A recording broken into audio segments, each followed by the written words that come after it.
My wife abandoned her autistic son 11 years ago. I raised him alone. At 17, he built a $6.2 million app. Then my ex-wife came back with a lawyer claiming his money. I panicked. Our lawyer said we might lose. But my son calmly whispered, "Just let her talk." Look, I'm not saying I'm a saint or anything, but the universe has this really twisted sense of humor when it comes to my life. And honestly, I'm starting to think someone up there is running a reality show at my expense. So there I was, standing on my porch on a perfectly mediocre Friday evening, minding my own business and contemplating whether microwave pizza counted as actual dinner or just a cry for help, when karma decided to drop-kick me straight into single fatherhood with absolutely zero warning and even less preparation. The knock came around 6:30, which should have been my first red flag because Sabrina never showed up unannounced unless she wanted something. And let me tell you, 11 years of marriage had taught me that her version of wanting something usually meant I was about to get screwed over in ways I hadn't even considered possible. I opened the door expecting maybe a forgotten sweater or some passive-aggressive comment about my lawn looking like a jungle, but instead I got the full package deal. My ex-wife, my 5-year-old son Liam, and the kind of bombshell announcement that makes you question every life choice you've ever made since middle school. Just for the weekend, Noah. I need a break, she said, and I swear to God, she delivered that line with the same energy someone uses when returning a defective toaster to Target. No explanation, no elaboration, just those 8 words that would fundamentally restructure my entire existence. She didn't even have the decency to look apologetic about it, just stood there with her designer sunglasses pushed up on her head like she was doing me some kind of favor by dumping our kid on my doorstep like an Amazon package nobody ordered. Liam was clutching this ratty stuffed dinosaur, Mr. Scales, which he'd had since he was 2, and doing that thing he does when the world gets too loud and too bright and too everything all at once. You know, that rocking motion, covering his ears with his little hands, eyes locked on the ground like if he stared hard enough at the porch boards, reality might just rearrange itself into something less terrifying. My heart broke right there, cracked clean down the middle like a cheap plate, but I kept my face neutral because the last thing this kid needed was to see his dad lose his composure while his mom was essentially abandoning him for the weekend. Sabrina didn't hug him goodbye, didn't even ruffle his hair or do that mom thing where they pretend everything's fine while their kid's world is imploding. Nope, she just pivoted on her expensive heels, tossed out a "thanks, you're a lifesaver," like I'd agreed to water her plants, and marched back to her car with the kind of determination usually reserved for people fleeing crime scenes. I watched those taillights disappear down my street, getting smaller and smaller until they were just red dots in the distance. And I had this surreal moment where I thought maybe I was dreaming. Maybe I'd fallen asleep on the couch, and this was just some anxiety-induced nightmare my brain had cooked up. But then Liam tugged on my jeans with one hand, while keeping Mr. Scales clutched tight in the other, and reality came crashing back with the subtlety of a freight train. I looked down at this tiny human who shared my DNA and my apparent talent for getting abandoned by the same woman, and I thought, well, Noah, you've really done it now. The backpack she'd left behind was one of those cheap grocery store ones with a faded superhero on it, and when I unzipped it later that night after getting Liam settled in front of some cartoons, I found exactly 3 items. One wrinkled t-shirt that was probably 2 sizes too small, Mr. Scales' slightly less ratty cousin Mr. Chomps, and absolutely nothing else. No extra clothes, no toothbrush, no medication if he needed any, no instruction manual titled, "How to Care for Your Autistic Child, who you've basically met maybe twice since the divorce." Just those 3 items, and the implied message that I should figure it out, because apparently Google and panic were acceptable substitutes for actual parenting preparation. I sat there on my couch at like 10 p.m., holding this pathetic excuse for a survival kit, and I started laughing because if I didn't laugh, I was probably going to cry, and I'd already hit my crying quota for the year during that divorce lawyer meeting where I found out Sabrina had been cheating with her yoga instructor named. I kid you not, Brad. That first weekend was like being thrown into the ocean without swimming lessons and someone yelling, "Good luck," from the shore. Liam didn't talk much, which I'd expected based on the maybe 4 supervised visits I'd been allowed during the separation. But what I hadn't expected was just how specific his needs were, how every little thing had to be just right or the entire day would derail faster than my credit score after the divorce.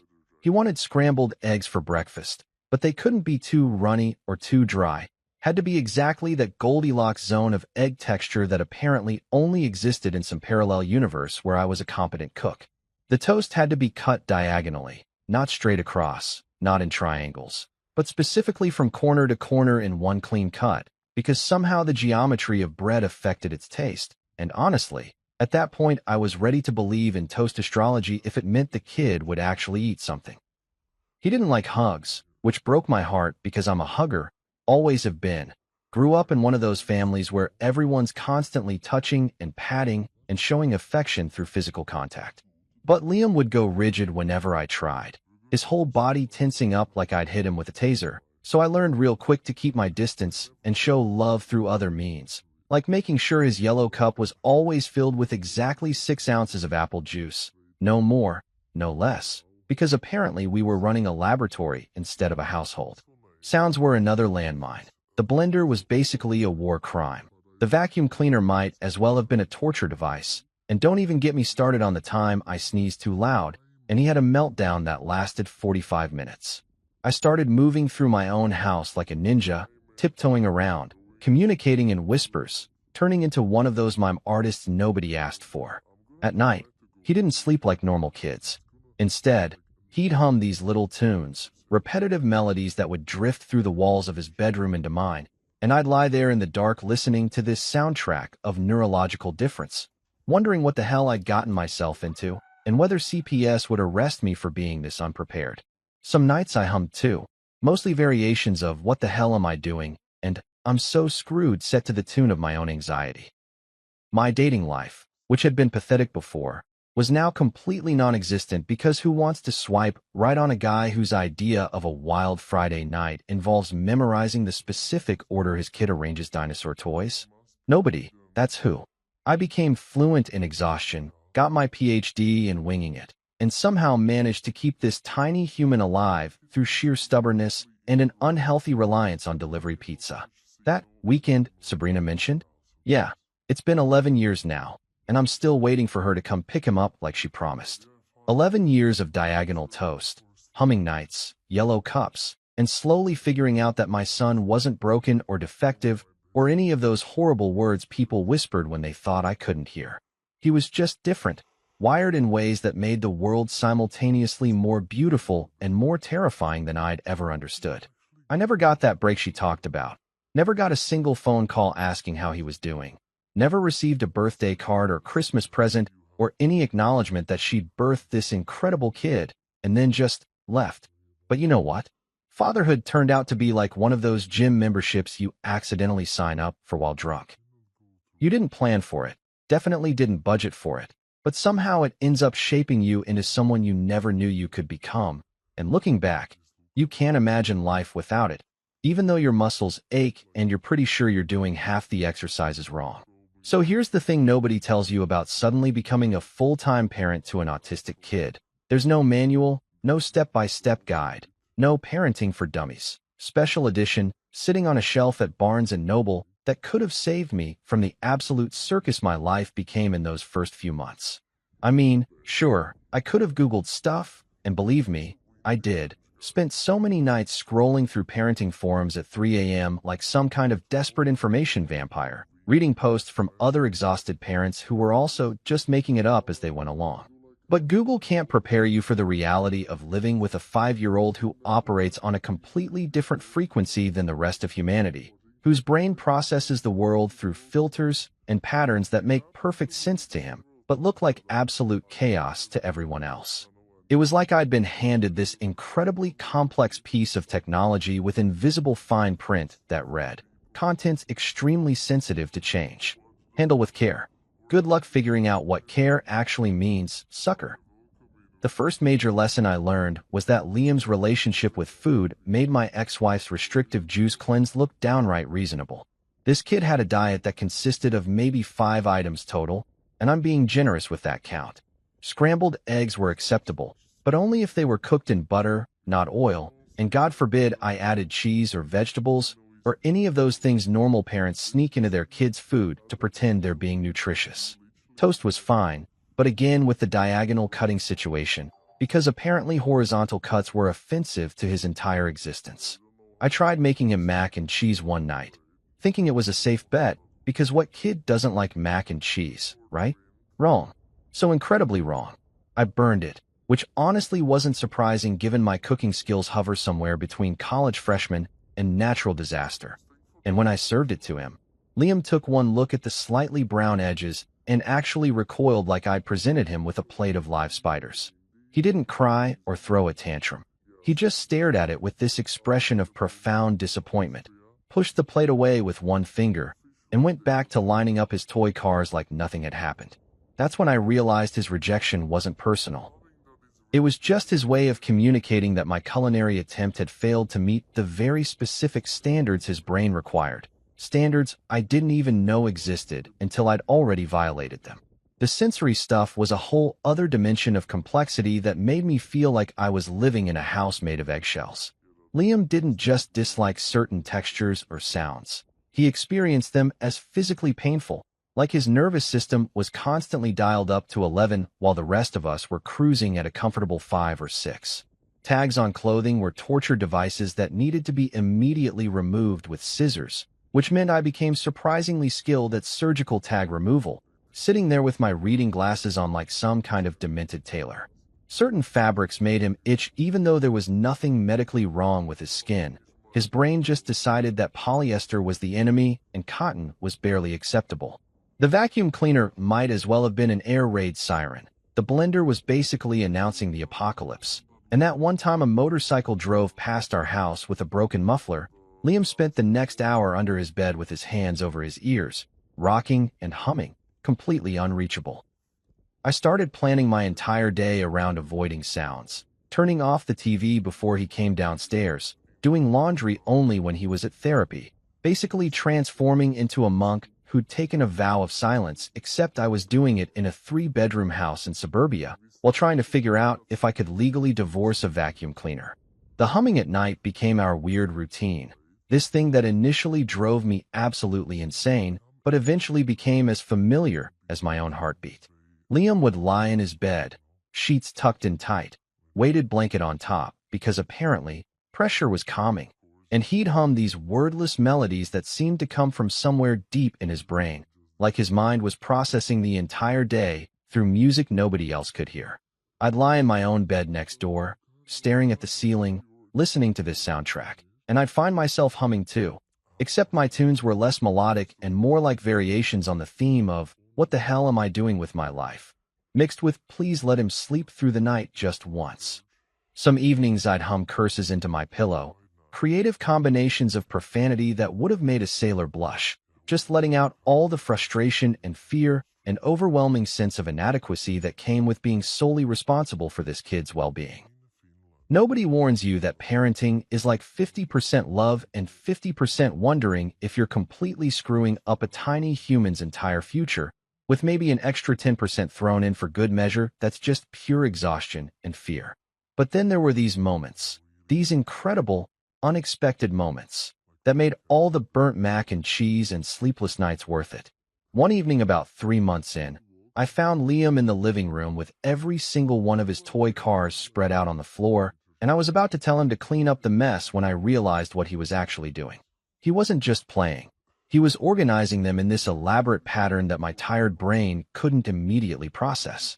At first I thought it was by size, then maybe by type, but as I got closer I realized he'd arranged them by color in these incredibly subtle gradients, like he was creating a rainbow, but with the kind of precision that would make an art gallery curator weep with joy. We're not talking basic red, blue, green sorting. This kid was working with shades, moving from crimson to scarlet to burgundy, creating these Pantone-level sequences that suggested he was seeing colors in ways my basic adult brain couldn't even comprehend. I just stood there in the doorway, frozen, watching this 5-year-old create art out of Hot Wheels, and I had this sudden thought. This boy might be seeing the Matrix, and I'm over here impressed when I match my socks. That was the turning point, the moment when something fundamental shifted in how I understood my role in Liam's life. Up until then, I'd been approaching parenting like it was a problem to solve, like if I just found the right technique or read the right book or got him to eat vegetables, somehow I could fix him into being a neurotypical kid who would make my life easier. But watching him create that color gradient made me realize that Liam wasn't broken. He was just different, and that difference wasn't something that needed fixing. It was something that needed understanding, respect, and a dad who was willing to shut up and learn instead of constantly trying to force him into a mold that was never going to fit. My whole parenting philosophy changed right there on the living room floor, surrounded by miniature vehicles. I stopped trying to make him normal and started trying to understand his version of normal, which was infinitely more complex and beautiful than anything I'd been pushing for. I adopted a new motto that night. Observe, don't interfere, unless the house is literally on fire, and even then, check if maybe the fire is part of some elaborate sensory experiment before you grab the extinguisher. I started watching how Liam moved through the world, paying attention to what made him comfortable versus what sent him into overload. I learned that he needed warnings before transitions, that surprises were his kryptonite, that routine wasn't just helpful. It was essential, like oxygen or water or those diagonal toast cuts. I figured out that his weird behaviors weren't random. They were coping mechanisms, ways his brain managed the overwhelming amount of sensory information constantly bombarding him. The hand flapping when he got excited wasn't something to discourage. It was his joy made visible. The lining up of objects wasn't obsessive. It was his way of creating order in a world that felt chaotic and unpredictable. We developed our own language, Liam and me, one that didn't always need words. He'd hand me his yellow cup when he was thirsty instead of asking, and I learned that meant he was having a nonverbal day and I should just roll with it. He'd stand near me when he wanted company but not interaction, and I'd just exist in the same space, doing whatever I was doing, giving him the comfort of presence without the demand of conversation. When he needed deep pressure, he'd walk up and lean against me like a cat, and I'd apply firm, steady pressure to his shoulders until I felt him relax. We were like two people learning to dance together, constantly adjusting our steps, occasionally stepping on each other's toes, but slowly, so incredibly slowly, finding a rhythm that worked for both of us, even if it looked absolutely nothing like what the parenting magazines suggested we should be doing. 2 months into our bizarre new routine, right when I was starting to think maybe I could actually pull off this whole single dad thing without completely destroying a child's psyche, the universe decided it was time to yank the rug out from under me again, because apparently my life needed more plot twists than a soap opera written by someone on a serious caffeine binge. It was a Tuesday, which should have been my first clue that something terrible was coming because nothing good ever happens on a Tuesday. Mondays get all the hate, sure, but Tuesdays are when the universe really sharpens its knives and decides to carve up your existence just for entertainment. I was in the kitchen attempting to make chicken nuggets, which sounds simple enough, except I have this supernatural ability to mess up even the most basic foods, like my kitchen actively conspires against me producing anything edible. The oven was doing its thing. Smoke was starting to curl out because apparently I'd set the temperature to incinerate instead of bake, and I was juggling a spatula and my phone when Sabrina's name lit up the screen. My stomach dropped immediately because in 2 months she hadn't called once. Not to check on Liam, not to ask how he was adjusting. Not even one of those fake, just thinking about you guys texts that people send when they're pretending to care. Radio silence. Complete and total absence. So seeing her name pop up triggered every alarm bell in my nervous system, sent my anxiety spiraling into territories I didn't even know existed. I answered with a cautious hello, like I was defusing a bomb, which honestly wasn't far from the truth given. Sabrina's talent for detonating my life at the most inconvenient moments. Her voice came through flat and emotionless, that particular tone she used when she'd already made a decision and was just going through the motions of informing the other party, like when she told me she wanted a divorce while I was in the middle of brushing my teeth. "I can't do this, Noah. He's yours now." 6 words. That's all she said. 6 words that fundamentally restructured my entire future, redefined my identity, and confirmed what I'd been suspecting but desperately hoping wasn't true. That the woman I'd married, the woman I'd built a life with, was capable of abandoning her own child with less ceremony than someone canceling a gym membership. Before I could respond, Before I could ask what the hell she meant by "can't do this," or demand some kind of explanation, or even just scream into the phone like a rational person whose life was imploding, I heard the click. Line dead. Conversation over. Apparently, my ex-wife had adopted the communication style of a mafia hitman. Deliver the message, hang up, disappear into the night. I just stood there in my kitchen, phone still pressed to my ear even though the line had gone dead, listening to that flat dial tone while smoke continued to billow from the oven where chicken nuggets were dying a slow, painful death that probably violated several Geneva Conventions. My brain was trying to process what had just happened, running through possible interpretations, desperately searching for some alternative meaning to "he's yours now" that didn't involve permanent abandonment. Maybe she meant for the month. Maybe she was going through something and needed more time. Maybe this was some kind of weird test of my commitment. But deep down, in that gut-level place where you know things before your brain catches up, I understood exactly what she meant. Liam wasn't a temporary responsibility anymore, wasn't a weekend favor or a shared custody arrangement. He was mine. Completely, permanently, terrifyingly mine. The smoke alarm decided that was the perfect moment to join the chaos, shrieking through the house like a banshee with a megaphone, and I scrambled to open the oven and rescue what was left of dinner, which turned out to be charcoal nuggets that bore only a passing resemblance to actual food. I was standing there waving a dish towel at the smoke detector, still processing the phone call, when Liam wandered into the kitchen with that particular expression he got when the world was being too loud and too much. He didn't say anything. He rarely did back then, just walked right up to me, held out his yellow cup with both hands like he was presenting an offering to some ancient deity, and waited. No acknowledgement of the smoke, no questions about why I looked like I'd just witnessed the apocalypse, just that simple gesture. Cup empty, please fill. That's when it hit me, really hit me, what had just happened. I wasn't the babysitter anymore, wasn't the weekend parent or the secondary option or the guy who got his kid every other holiday and alternating Thursdays. I was the dad, the only dad, the full-time, round-the-clock, no backup plan, sole provider of diagonal toast dad. And you know what the really messed up part was? Liam didn't even know his world had just shifted on its axis. To him, this was just another Tuesday where the smoke alarm was screaming and his dad was acting weird and his cup needed filling. His routine hadn't changed because from his perspective, nothing had changed. He'd been here for 2 months already, and his 5-year-old brain probably figured this was just how things were now. But I knew that Sabrina wasn't coming back for him, wasn't going to show up next weekend or next month with an apology and a renewed commitment to motherhood. She'd made her choice, delivered it in 6 words, and hung up. I filled his yellow cup with exactly 6 ounces of apple juice, muscle memory by this point, and handed it back to him. He took it, nodded once in that solemn way he had, and wandered back toward the living room where his cars were probably still arranged in their color-coded glory.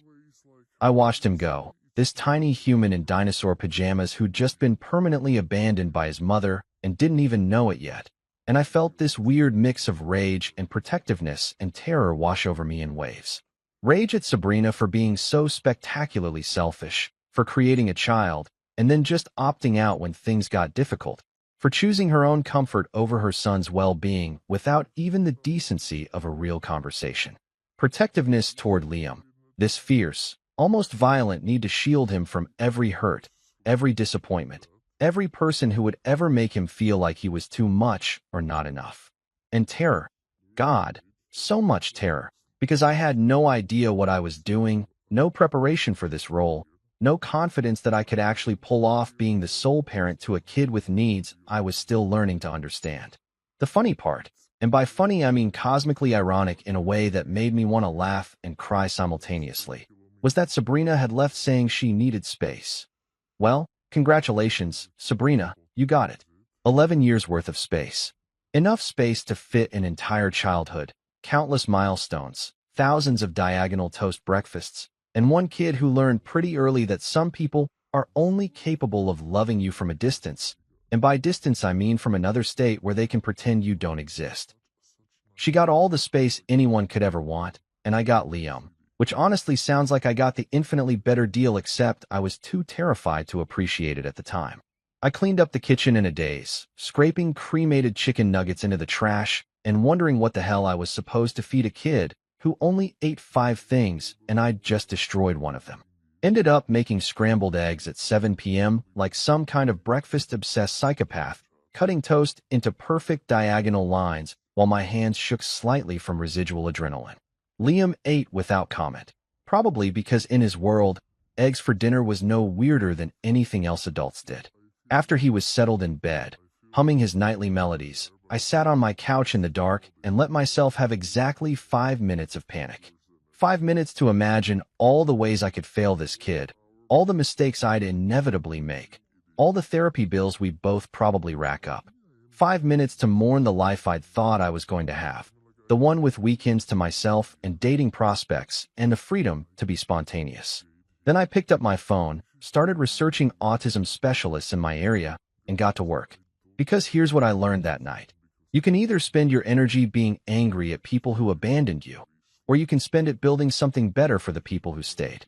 Sabrina chose space. I chose Liam. And honestly, even terrified, even completely unprepared, even knowing I was probably going to screw up more times than I could count, I knew I'd made the right choice. Or maybe the choice had been made for me. Either way, I was all in now. No safety net, no backup plan, no weekend breaks. Just me, a 5-year-old who saw the world in patterns I was still learning to recognize, and a whole lot of diagonal toast in our future.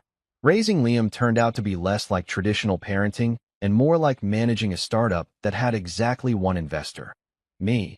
And that investor had no idea what he was doing, but was too committed to quit now because bankruptcy wasn't just financial, it was emotional, and I'd already sunk everything I had into this venture.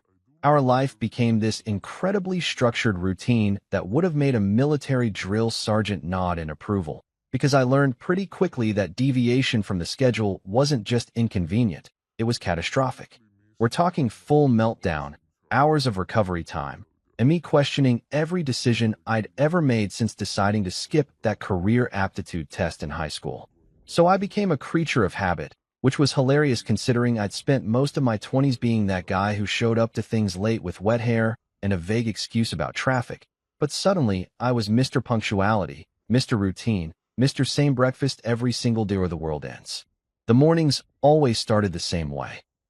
6:30 a.m., my alarm would go off, and I'd stumble into the kitchen like a zombie extra from a low-budget horror film to start the sacred ritual of breakfast preparation.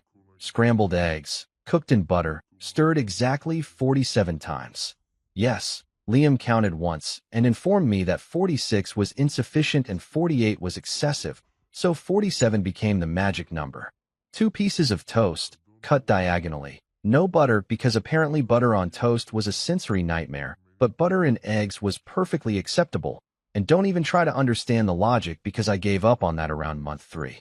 6 ounces of apple juice in the yellow cup, never the blue cup or the red cup, only yellow, because colors apparently affected taste in ways my primitive adult brain couldn't comprehend. This was our routine, our foundation, the thing that made the rest of the day possible. Then came the drive to therapy, which happened 3 times a week and cost more than my car payment. But honestly, I would have sold a kidney if it meant helping Liam navigate a world that seemed designed specifically to overwhelm kids like him. We took the same route every single time. Left out of our driveway, right on Maple Street, straight through 4 lights, left on Harrison Avenue. Park in spot number 7 if available, or spot number 12 if 7 was taken, never any other spot, because apparently parking spaces had hierarchies I wasn't aware of. The therapist, Dr. Monica Chun, was this incredibly patient woman who seemed to understand Liam's brain better than I understood my own, and she'd work with him on social skills, communication strategies, and sensory integration techniques that sounded like something from a science fiction novel, but actually seemed to help. I'd sit in the waiting room drinking terrible coffee from a machine that probably hadn't been cleaned since the Clinton administration, scrolling through my phone and pretending I wasn't eavesdropping on other parents who all looked as exhausted and confused as I felt. Bedtime was another sacred ritual that required precision timing and absolute consistency. 8 p.m. every night, no exceptions, no negotiations. Bath first. Water exactly 94 degrees because 93 was too cold and 95 was too hot. And yes, I bought a thermometer specifically for this purpose, and no, I'm not ashamed of it. Then pajamas, the soft cotton ones with no tags. laid out on his bed in the exact order he needed to put them on because apparently getting dressed required a specific sequence or the entire operation would fail. Teeth brushing took exactly 2 minutes, timed with the electric toothbrush that played a song. And if that toothbrush ever died, I was pretty sure our entire evening routine would collapse like a house of cards in a hurricane. Then into bed, weighted blanket position just right, Mr. Scales the dinosaur placed on the left pillow, room temperature at 71 degrees, nightlight on, door open exactly 6 inches. Not 5, not 7. Exactly 6 because apparently door width affected sleep quality in ways that would probably require a PhD to understand. And then came the sentence, the same sentence every single night for 3 years. Good night, champ. I'd say it from the doorway. He'd hum in response, and I'd close that door to exactly 6 inches and retreat to my own room to collapse like a marathon runner who'd just discovered there were actually 5 more miles left. This was our life, this incredibly structured, precisely calibrated existence where spontaneity went to die and routine was king. My friends, the ones who still called occasionally before realizing I was basically unavailable for anything that didn't happen between 8 p.m. and 6:30 a.m., thought I was crazy. Just let him be flexible. They'd say, like flexibility was something you could just decide to teach a kid whose brain was literally wired differently. He needs to learn to adapt, they'd suggest, as if adaptation was a skill you could download like an app and not something that required years of therapy and patience and acceptance. But then came the moments that made all the routine and rigidity worth it. These small victories that felt like winning the lottery except better because they weren't about luck, they were about progress. When Liam was 8 years old, which meant we'd been doing this dance together for 3 years at that point, he asked his first full question. Not a request, not a demand, but an actual question that required thought and understanding and a level of social awareness I'd been wondering if he'd ever develop. We were in the kitchen, naturally, me making breakfast on a Saturday morning, probably thinking about whether I needed to buy more eggs because we went through them like a restaurant, when Liam looked up from his perfectly arranged row of toy cars and said, "Why did Mom leave?" I nearly dropped the frying pan, which would have been tragic because then breakfast would have been ruined and we'd have had to navigate the crisis of altered routine on top of this emotional bombshell. My brain went into overdrive, running through all possible responses. The comforting lie, the age-appropriate deflection, the "we'll talk about it when you're older" cop-out that parents use when they don't want to deal with hard truths. But looking at his face, at those serious eyes that seemed to see through all the adult nonsense straight to the core of things, I realized he deserved better than a comfortable lie. So I told him the truth, or at least a version of it that an 8-year-old could process. She said she couldn't handle it. I said, keeping my voice steady even though inside I was screaming 1,000 different variations of how unfair it all was. He nodded once, this solemn little nod like a tiny philosopher who'd just confirmed a theory about the fundamental nature of reality, and then went back to eating his eggs. That was it. No tears, no follow-up questions, no dramatic emotional breakdown. Just acceptance, like he'd asked about the weather and gotten a satisfactory answer. The kid was stoic in ways that made ancient Greek philosophers look emotionally unstable, and I stood there at the stove thinking, this is my son, this incredible little human who processes abandonment the same way he processes information about dinosaur species, as just another fact to categorize and file away. It was simultaneously heartbreaking and amazing, this glimpse into how his brain worked, how he took something that would have destroyed most kids and just integrated it into his worldview without all the messy emotional drama the rest of us would have indulged in. That became our relationship, this quiet understanding between two people who didn't need a lot of words to communicate what mattered. We met in the middle. I learned to respect his need for routine, and he learned to tolerate my occasional mistakes when I forgot to cut the toast correctly or accidentally bought the wrong brand of apple juice. Zero drama, which was refreshing after years of being married to someone who turned every disagreement into a theatrical production worthy of Broadway. Liam didn't do small talk, didn't waste time on pleasantries or social niceties that most people use to fill awkward silences. He was direct, honest to the point of being brutal sometimes, and refreshingly incapable of the kind of manipulation and passive aggression that had defined my marriage. We developed this shorthand, this language of gestures and routines that probably looked weird to outsiders, but worked perfectly for us. He'd line up his cars in the morning while I made breakfast, and I could tell by the specific pattern he chose what kind of day he was anticipating. Tight. Orderly rows meant he was feeling anxious. Loose groupings meant he was relaxed. Color gradients meant he was in a creative mood. I'd adjust my approach accordingly, give him more space or more structure depending on what his car arrangements were telling me. It was like learning to read a completely different language, one written in toy vehicles and breakfast preferences and the exact angle of door openings.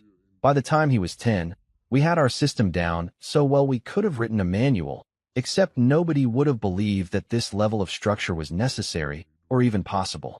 We were like a two-person dance troupe who'd practiced the same routine so many times we didn't even need to think about the steps anymore. He knew I'd always cut the toast diagonally. I knew he'd always need the yellow cup. We both knew that 8 p.m. meant bedtime and 6:30 a.m. meant breakfast, and Tuesdays and Thursdays meant therapy. The predictability that would have driven most people insane became our comfort, our safety net, the thing that made both our lives manageable in a world that seemed determined to be chaotic and unpredictable. And through it all, I learned that parenting isn't about forcing your kid to fit some predetermined mold of what children are supposed to be. It's about figuring out who they actually are and building a life that lets them be that person safely and happily. Liam didn't need me to fix him or change him or make him more like other kids. He needed me to accept him, understand him, and create an environment where his particular brand of brilliant could flourish without constantly being told it was wrong. When Liam was 9 years old, I learned that the American education system, that glorious institution we're all supposed to trust with our children's futures, was about as equipped to handle neurodivergent kids as I was equipped to perform open-heart surgery, which is to say not at all, and also maybe we should all be concerned about that. It started with a phone call from Lincoln Elementary, which already had me on edge because schools never call with good news. Nobody ever picks up the phone to say, "Hey, your kid is doing great. Just wanted to spread some joy." It's always some variation of "we need to talk" delivered in that specific tone that makes your stomach drop into your shoes. The secretary, Mrs. Patterson, who sounded like she'd been working in school administration since the invention of the telephone, informed me in her nasally voice that Principal Tuttle needed to see me at my earliest convenience, which is adult speak for "get down here immediately" or "we're calling CPS." I showed up the next morning after dropping Liam off at class, walking into that principal's office like I was heading to my own execution, because I developed this Pavlovian response to school meetings where my anxiety levels automatically skyrocketed the moment I entered a building that smelled like industrial cleaner and broken dreams.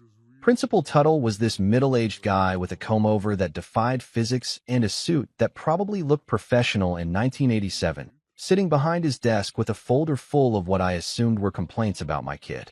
He launched into his speech without preamble, no small talk. No "how are you doing?"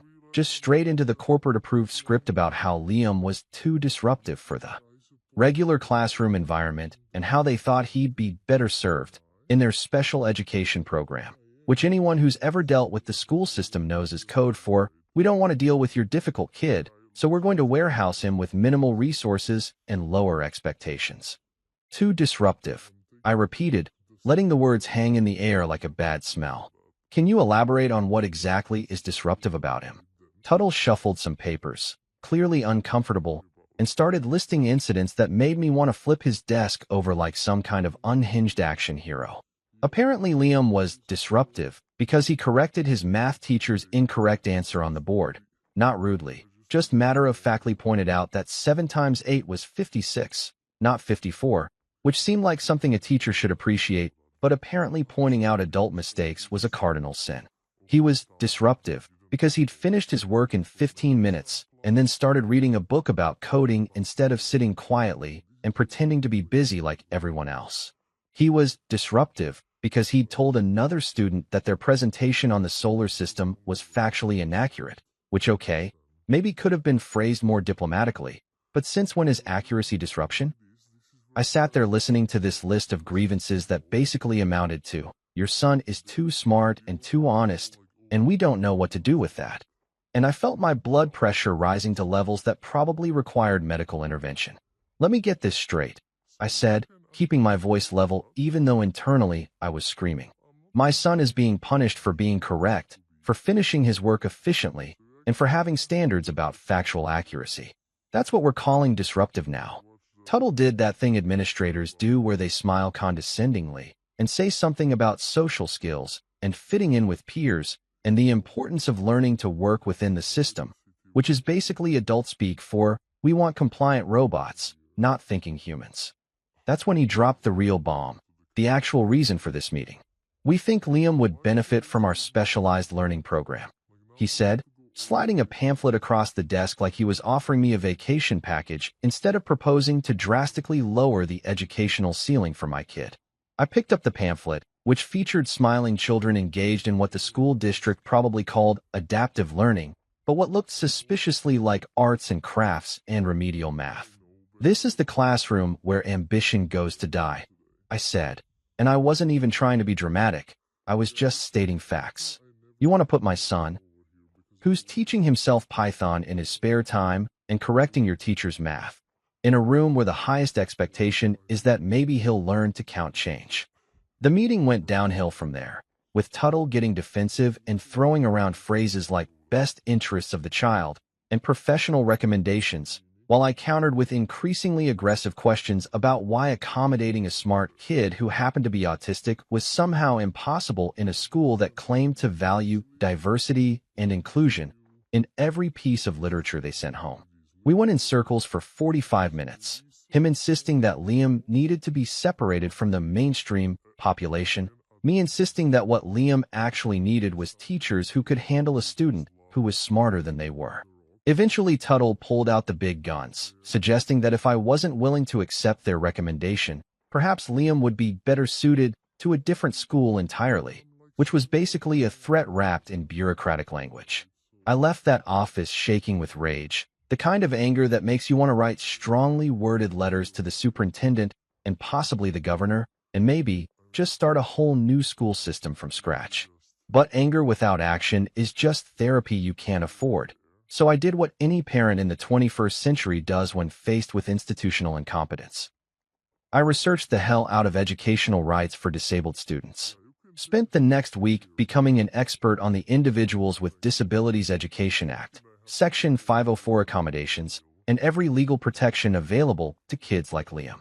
Downloaded forms, printed out guidelines, highlighted relevant passages until my apartment looked like a law office had exploded.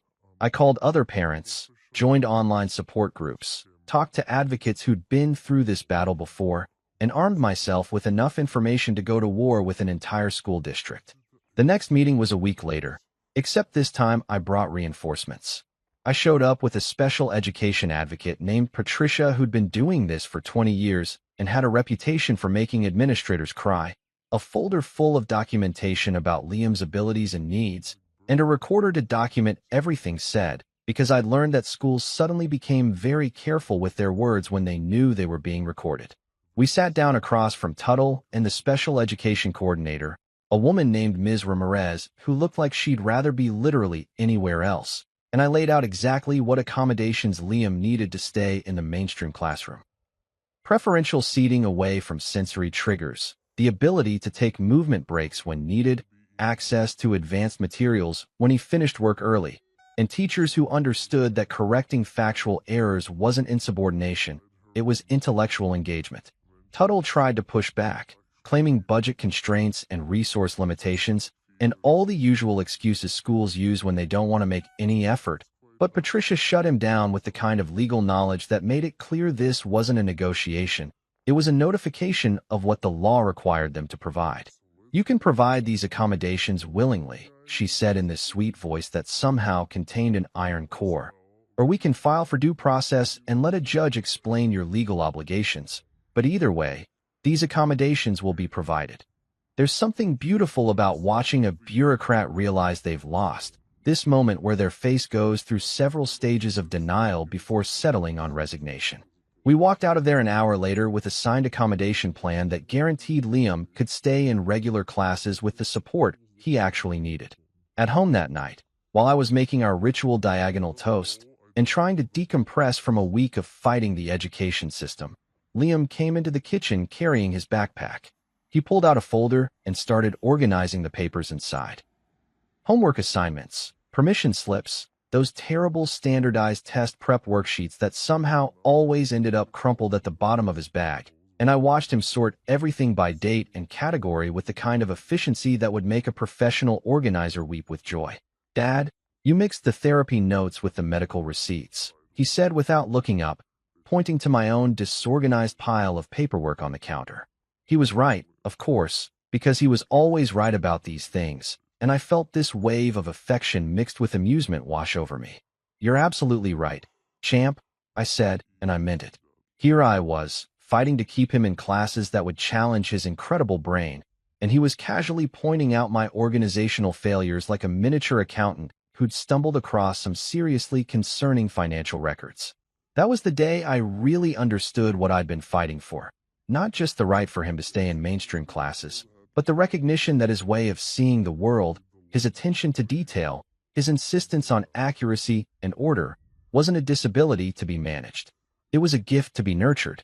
He didn't just understand patterns. He was one himself, this precise, efficient, terrifyingly smart little human who saw connections and categories that the rest of us missed completely.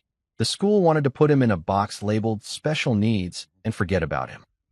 I was determined to blow that box apart and let him show everyone exactly what he was capable of, diagonal toast and all. At 12 years old, Liam discovered coding, and I'm not talking about the kind of casual, "let's try this fun app that teaches kids basic programming" discovery that normal parents brag about on Facebook. I'm talking about full-blown obsession, the kind where he'd disappear into his room for hours and emerge with functioning programs that did things I didn't even know computers could do. And suddenly, I was living with a preteen who spoke fluent Python while I was still struggling to remember my email password. It started innocently enough. He'd asked for a laptop for his birthday, which seemed reasonable since every kid his age was glued to some kind of screen anyway, and I figured at least coding was more productive than watching YouTube videos of people playing video games, which is apparently what passes for entertainment these days. I bought him this mid-range Dell that the guy at Best Buy assured me was perfect for students, and within 3 days Liam had customized the entire operating system, installed a dozen programming environments, and built his first application, which was a simple organizer for his toy car collection that tracked color, size, make, and model with the efficiency of a professional database. Most kids his age were still figuring out how to ride bikes without training wheels, learning to throw a baseball without accidentally beaming their dads in the face, or discovering that girls didn't actually have cooties.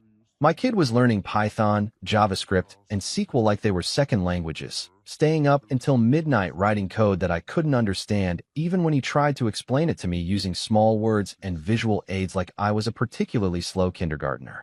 He'd come to dinner, scrambled eggs and diagonal toast, because some things never change, with his laptop balanced on his knees, typing away while eating with one hand, completely absorbed in whatever program he was building that week.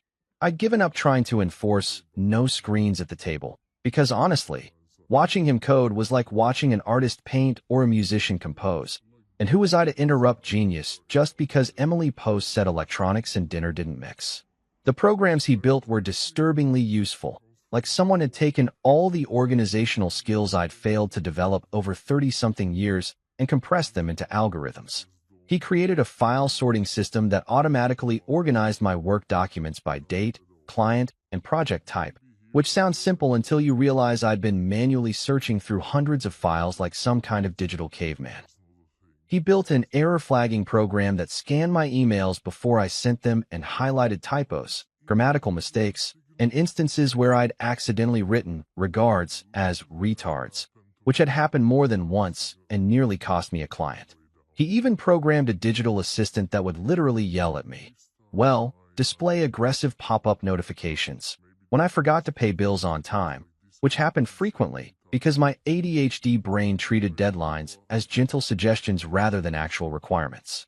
One evening, while I was attempting to make dinner and failing spectacularly as usual, Liam looked up from his laptop and said something that hit me harder than any philosophical statement from an actual philosopher.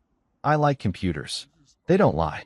Just 7 words, delivered in his characteristic flat tone, no emotional inflection, but carrying the weight of 12 years of experience with humans who'd disappointed him. I stood there at the stove, spatula frozen in midair, processing what he'd just said and feeling my heart crack a little because I knew exactly who he was thinking about. His mother, obviously, who'd lied when she said, just for the weekend, and never came back. But also probably teachers who'd promised to understand and then recommended warehousing him in special ed. Maybe even me. All the times I'd said, I'll figure it out, when I had no idea what I was doing and was just desperately improvising my way through parenting an autistic kid. Computers didn't lie. They did exactly what you programmed them to do, followed rules consistently, didn't change their behavior based on mood or convenience, didn't promise one thing and deliver another. For a kid whose entire world operated on routine and predictability, whose brain struggled with the ambiguity and inconsistency of human behavior, computers were perfect. They were safe. They made sense in ways people never would. And yeah, that made me a little sad, understanding that my son found more reliability in silicon and code than in human relationships. But I also got it. People had let him down. Computers never would, as long as the code was solid. He started scanning everything, and I mean everything, with the dedication of someone who decided to digitize the entire physical world just to prove it was possible. School notes got photographed, cropped, and filed in organized folders with tags and metadata. Bank records were scanned and processed through programs that tracked spending patterns and flagged unusual expenses.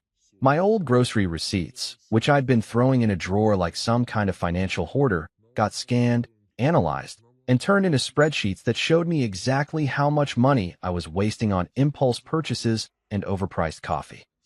He built a receipt scanning app that could read the faded text on thermal paper that was half decomposed, extract relevant information, categorize purchases, and generate monthly reports that were more detailed than anything my accountant had ever provided.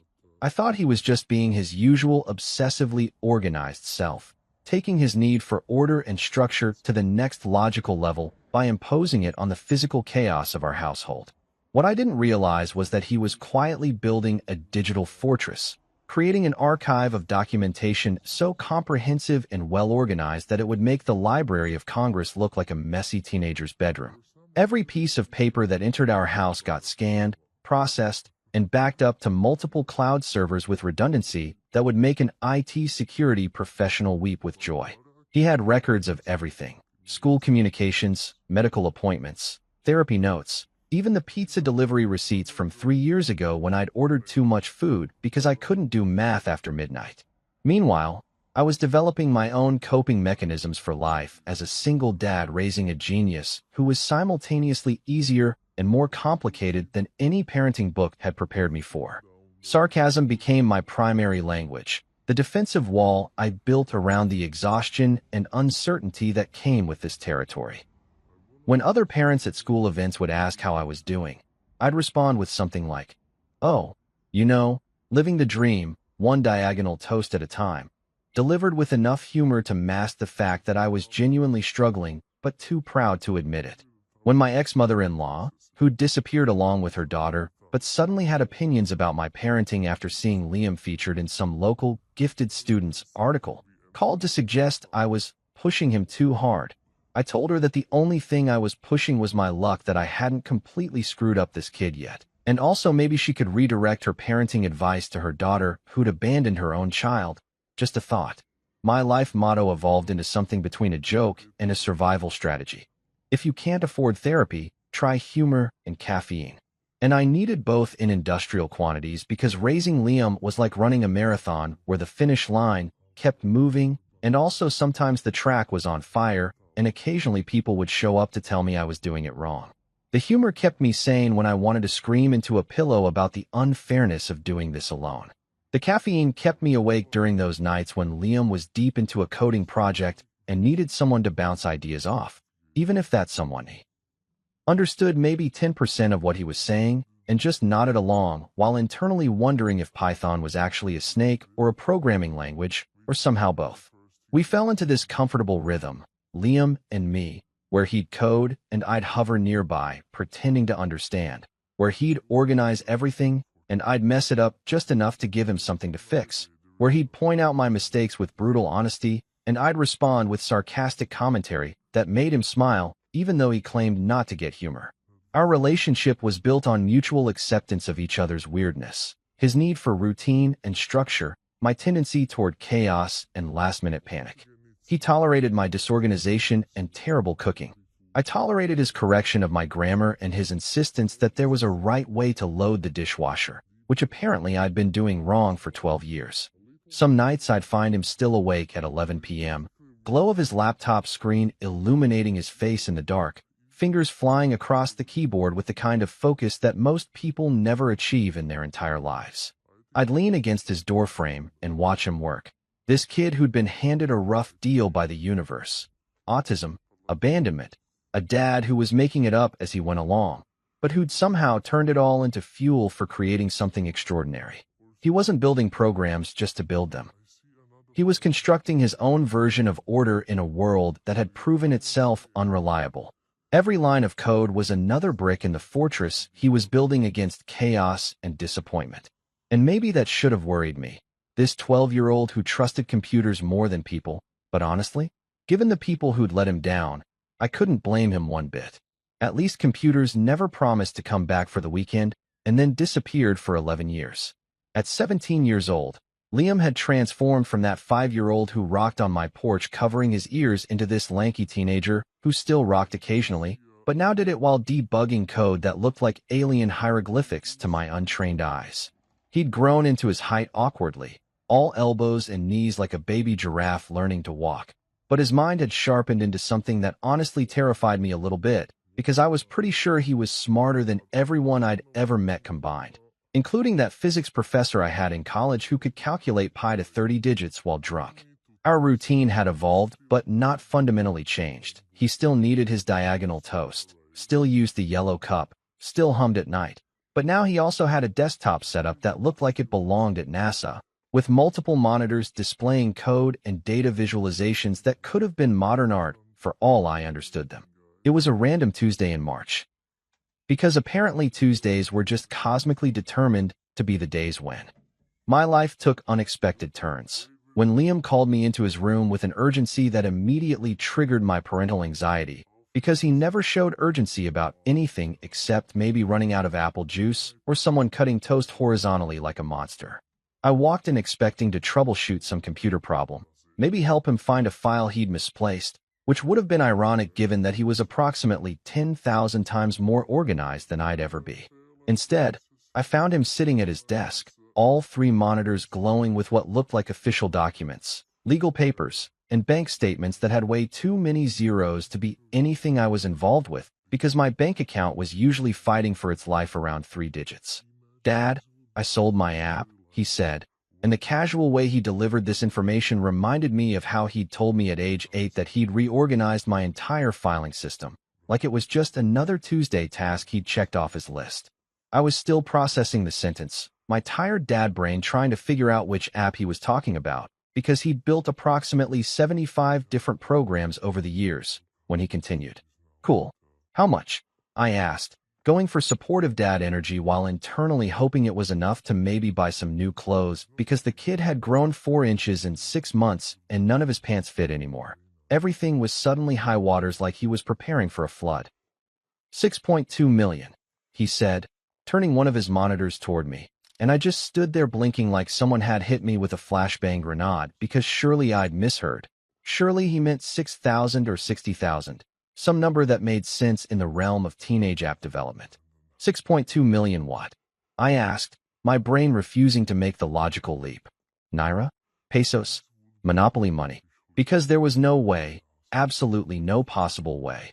My 17-year-old son had just casually informed me he'd sold something for 6.2 million actual US dollars while sitting in his bedroom wearing a dinosaur t-shirt he'd had since he was 14 and refused to throw out despite the holes in the armpits.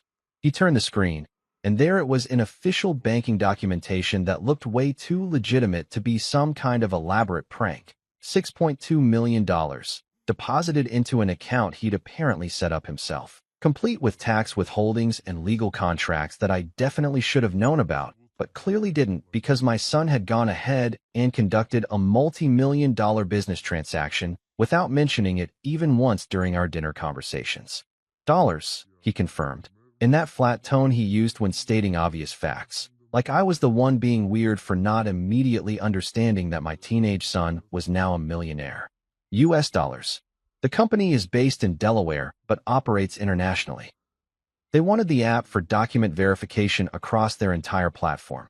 I retained 20% equity and got the upfront payment. I had to sit down on his bed because my legs had apparently forgotten how to function, and my brain was doing that thing where it tries to process too much information at once and just starts playing circus music instead. Apparently, and he explained this to me with the patience of someone teaching a golden retriever to do calculus. He'd built an app that verified document authenticity using some combination of metadata analysis, digital fingerprinting, and machine learning algorithms that I absolutely did not understand even when he drew diagrams. Basically, it was a digital truth detector that could look at any document, contracts, certificates, identification, financial records, and tell you within seconds whether it was legitimate or forged. Like Sherlock Holmes with Wi-Fi, I said, and he actually cracked a small smile at that, which meant my analogy was probably more accurate than I'd intended. The app had apparently caught the attention of some tech company that specialized in fraud prevention, and they'd been in negotiations for 3 months. 3 months during which I'd had no idea my son was conducting business deals that involved more money than I'd earned in my entire lifetime. He'd handled everything himself. Lawyers, contracts, negotiations, tax implications, all while maintaining his perfect grades and still eating diagonal toast every morning like the world hadn't just shifted on its axis. Why didn't you tell me? I asked, not angry, just genuinely confused about why he'd gone through this entire process solo. He shrugged, eyes still on his monitors. I wanted to make sure it was real first. People lie, but contracts are binding. The media came calling within a week, because apparently 17-year-old millionaire app developers make for great human interest stories, especially when that 17-year-old also happens to be autistic and was abandoned by his mother as a child. The reporters loved that angle, kept trying to spin it into some kind of inspiration porn about overcoming adversity. Liam agreed to exactly one interview with a local tech news outlet, and I sat off camera watching him handle questions with the same flat honesty he applied to everything in life. When they asked him why he'd built the app, I expected some rehearsed answer about innovation or helping people or making the world better, all the corporate nonsense that usually accompanies these kinds of stories. Instead, he just looked directly at the camera and said, because people lie. Data doesn't. The reporter clearly didn't know what to do with that, tried to get him to elaborate, to soften it, to make it more palatable for the audience who wanted inspirational content, not uncomfortable truths. But Liam just repeated it. People lie. Documents lie. Data tells the truth if you know how to read it. I nearly spit out my coffee in the back of the room because that was definitely a jab, maybe not intentionally, but definitely present, at his mother, at everyone who'd ever made promises they didn't keep, at a world that ran on half-truths and social niceties while he operated in binary code, where things were either true or false with no gray area in between. For a week after the interview aired, we were on cloud 9. The money hit his account. We celebrated with fancy diagonal toast, which was just regular toast from more expensive bread. But hey, we were nouveau riche now and could afford the organic stuff. I took him to dinner at an actual restaurant that had cloth napkins and a wine list, watched him order scrambled eggs because of course he did. Routine transcended even millionaire status. We talked about college funds and investments and maybe buying a house that wasn't held together by hope and questionable plumbing. He showed me his plans for the money. Scholarships for autistic students, funding for autism research, investments in assistive technology, all these incredibly mature financial decisions that made me realize my son had somehow bypassed normal teenager brain development and gone straight to responsible adult. I felt like maybe, just maybe, we'd finally caught a break.